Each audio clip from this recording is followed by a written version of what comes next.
పచ్చిమిరపకాయలతో పచ్చడి చేస్తున్నానండి. సో పచ్చిమిరపకాయలు, ఉల్లిపాయలు పోపుకేస్తున్నాను. అంటే ఆయిల్లో వేసి ఫ్రై చేస్తున్నాను ముందుగాను. అవి వేగాక మళ్ళీ చూపిస్తాను. ఇంట్లోకి కొంచెం పసుపు కూడా వేసి ఫ్రై చేస్తున్నానండి. అండ్ కొంచెము ఉప్పు కూడా వేస్తున్నానండి. బెల్లం వేస్తున్నాను. బెల్లంతో పాటు చింతపండు, పల్లీలు కూడా వేసానండి.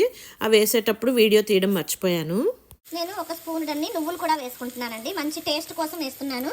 అవసరం లేదు అనుకునే వాళ్ళు మానేయచ్చు. ఓకే అండి, బాగా వేగిపోయింది. ఇప్పుడు నేను ఇది రోట్లో వేసి మెత్తగా రుబ్బుకుంటున్నానండి. రోటి పచ్చడిలాగా చేస్తున్నాను.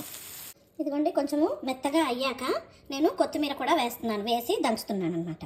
ఓకే, ఇదిగోండి కొత్తిమీర కూడా వేసాక బాగా మెత్తగా దంచేసానండి.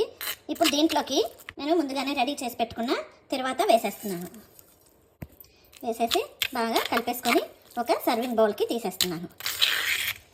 అంతే, పచ్చిమిరపకాయల పచ్చడి రెడీ. Thank you.